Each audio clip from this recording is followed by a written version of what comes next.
अध्यक्ष महोदय, सबसे पहले उन लाखों देशवासियों के प्रति श्रद्धांजलि अर्पित करता हूं जिनकी कोविड के चलते जान चली गई। उन करोड़ों देशवासियों के प्रति संवेदना प्रकट करता हूं जिन्हें हॉस्पिटल बेड, ऑक्सीजन या फिर इलाज के लिए दर दर की ठोकरें खानी पड़ी। और उन तमाम डॉक्टर्स, पैरामेडिकल स्टाफ, सफाई कर्मचारी और आशा वर्कर्स के प्रति कृतज्ञता व्यक्त करता हूं जिन्होंने इस संकट का डटकर मुकाबला किया। हम सब जानते हैं कि पूरे विश्व के साथ देश पर भी ओमिक्रॉन वेरिएंट का खतरा मंडरा रहा है और इसीलिए राजनीति से परे होकर हमें हमारे कोविड रिस्पांस का तटस्थ परीक्षण करना अत्यावश्यक है। हमने शुरू से ही इसे कोरोना के खिलाफ जंग कहा है और उसी दृष्टिकोण से यह परीक्षण करने का मैं प्रयास करूंगा।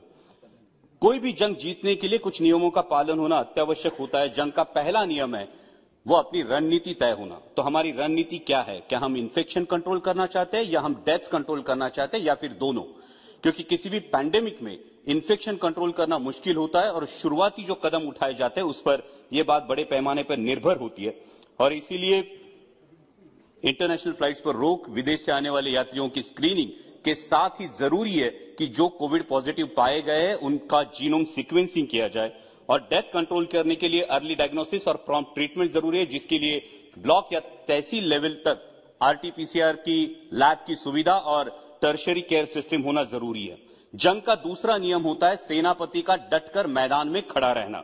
माननीय प्रधानमंत्री जी के नेतृत्व में हम ये जंग लड़ रहे हैं, तो मैं उम्मीद करता हूं कि आने वाले कुछ स्टेट इलेक्शन के बावजूद भी हमारे सेनापति कोरोना के मैदानी जंग में हमें डटकर खड़े दिखाई दे, न कि इलेक्शन रैलीज में। जंग का तीसरा नियम होता है a leader should lead by his own example. जब माननीय प्रधानमंत्री जी 17 अप्रैल को पश्चिम बंगाल में एक चुनावी रैली को संबोधित कर रहे थे, अध्यक्ष महोदय, उस दिन अपने देश में 2,61,000 केसेस पाए गए थे और माननीय प्रधानमंत्री जी की मौजूदगी में सोशल डिस्टेंसिंग और कोविड अप्रोप्रिएट बिहेवियर के धज्जियां उड़ते हुए पूरा देश टेलीविजन के माध्यम से देख रहा था। हमें सावधानी बरतनी होगी कि यह आलम दोहराया ना जाए। जंग का चौथा नियम होता है हर घटक की जिम्मेदारी तय होना। Health is a state subject कह के केंद्र सरकार अपना पल्ला नहीं झाड़ सकती, क्योंकि केंद्र सरकार ह्यूमन रिसोर्स और टेक्निकल एक्सपर्टीज के बारे में राज्यों से कई गुना ज्यादा सक्षम है। इसलिए आपसी समझदारी से आपसी जिम्मेदारी को तय करना होगा और उसी के साथ केंद्र की जितनी भी संस्था है, जैसे एम्स हो, एनसीडीएस हो, आईसीएमआर हो, हर इस संस्था की भूमिका और जिम्मेदारी तय हो। जंग का पांचवा नियम होता है आवश्यक आयुधों की उपलब्धता एवं तैयारी। हमारी टर्शियरी हेल्थ केयर सिस्टम सक्षम बनाने के लिए अध्यक्ष महोदय सिर्फ मास्क, वेंटिलेटर, ऑक्सीजन प्लांट या पीपीई किट आवश्यक या काफी नहीं है, उसके लिए बहुत ज्यादा जरूरी है स्किल्ड मैन पावर का होना। इस पर हमें ध्यान देना चाहिए और उसी के साथ डॉक्टर्स की ट्रेनिंग और अवेयरनेस भी जरूरी है, ताकि इनडिस्क्रिमिनेट यूज ऑफ मेडिसिन या पोस्ट कोविड या पोस्ट ट्रीटमेंट कॉम्प्लिकेशंस जैसे म्यूकरमाइकोसिस देखा गया और vascular necrosis of femur head देखा गया, इन कॉम्प्लिकेशंस को टाल सके। अब वैक्सीन की इंपॉर्टेंस हम भली भांति जान चुके हैं, लेकिन वैक्सीनेशन में जितनी देरी होगी, जितना विलंब होगा, उतना ही वायरस को म्यूटेशन करने का अवसर मिलेगा। और अध्यक्ष महोदय, ये बात मैं गौरव के साथ बताना चाहता हूं कि कोविशील्ड का उत्पादन करने वाली जो सीरम इंस्टीट्यूट ऑफ इंडिया, ये जो कंपनी है, ये मेरे चुनाव क्षेत्र में और सबसे ज्यादा वैक्सीनेशन का परसेंटेज जहां देखा गया है वो हड़पसर विधानसभा क्षेत्र भी मेरे चुनाव क्षेत्र में। इसके बावजूद हम हमारे जगदम्ब प्रतिष्ठान के माध्यम से गवर्नमेंट की वैक्सीन छोड़कर भी 5 लाख नागरिकों का वैक्सीनेशन सीएसआर की मदद से हमारे चुनाव क्षेत्र में कर रहे हैं। लेकिन मैं आपके माध्यम से मंत्री जी से सवाल पूछना चाहूंगा कि इस वैक्सीनेशन के बारे में कुछ सवाल अभी भी जहन में है। पहला सवाल तो यह है कि सीरम इंस्टीट्यूट ने यह मांग की है कि दुनिया के कई देशों ने बूस्टर डोज रिकमेंड किया है, तो हम इस बारे में बूस्टर डोज के बारे में क्या सोच रहे हैं। दूसरी बात यह है कि कोविशील्ड लगने में जो अंतर है वो 84 डेज का अंतर है, क्या हम ये अंतर कम करके वैक्सीनेशन का दायरा बढ़ा सकते हैं। तीसरा क्वेश्चन है कि बच्चों में वैक्सीनेशन का क्या स्टेटस है। और जंग का छठा नियम होता है जो बहादुरी दिखाते हैं उनकी सराहना करना।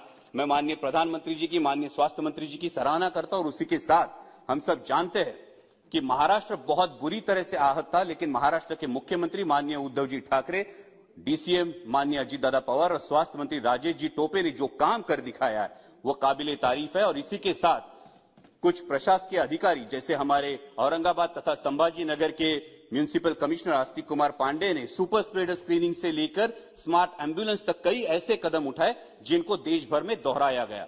हमारे मुंबई के कमिश्नर इकबाल सिंह चहल ने मुंबई की पॉपुलेशन डेंसिटी और केस लोड को मद्देनजर रखते हुए भी अध्यक्ष महोदया ऑक्सीजन की बिल्कुल किल्लत महसूस नहीं होने दी और एक सक्षम पब्लिक हेल्थ सिस्टम क्या होता है इसका उदाहरण पेश किया।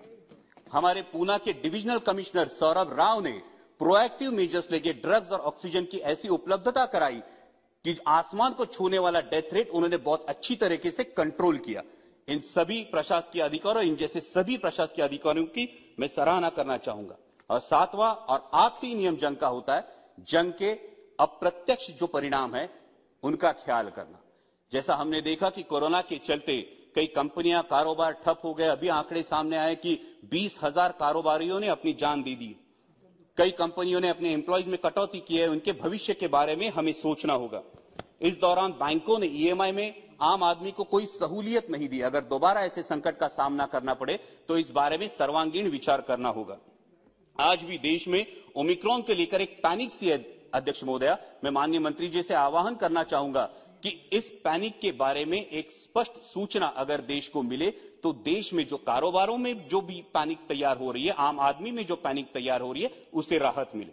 और एक गौरव की बात मैं बताना चाहूंगा कि हमारी फ्लोर लीडर सुप्रिया जी सूले की अगुवाई में महाराष्ट्र में जिन बच्चों के माता पिता कोरोना में गुजर गए, उन अनाथ बच्चों के लिए राष्ट्रवादी कांग्रेस पार्टी की तरफ से राष्ट्रवादी जिवलक करके अभियान चलाया जा रहा है। मैं केंद्र सरकार से दरख्वास्त करूंगा कि इस अभियान को अनाथ बच्चों के लिए देश स्तर पर अवलंब करें। और अंत में अध्यक्ष महोदय इतना ही कहूंगा, जंग के एक पड़ाव पर क्षति पहुंची तो क्या हुआ, जंग के एक पड़ाव पर क्षति पहुंची तो क्या हुआ, हम बचेंगे और भी लड़ेंगे, लेकिन कदम मिलाकर चलना होगा। लेकिन कदम मिलाकर चलना होगा, नए जोश से प्रारंभ करना होगा, वरना कहेंगे देशवासी अगर जीत का सेहरा सिर बंधवाना है तो पराजय का बोझ भी स्वीकारना होगा। अगर वैक्सीनेशन सर्टिफिकेट पे फोटो छपवानी है तो डेथ सर्टिफिकेट का भी जिम्मा लेना होगा। धन्यवाद।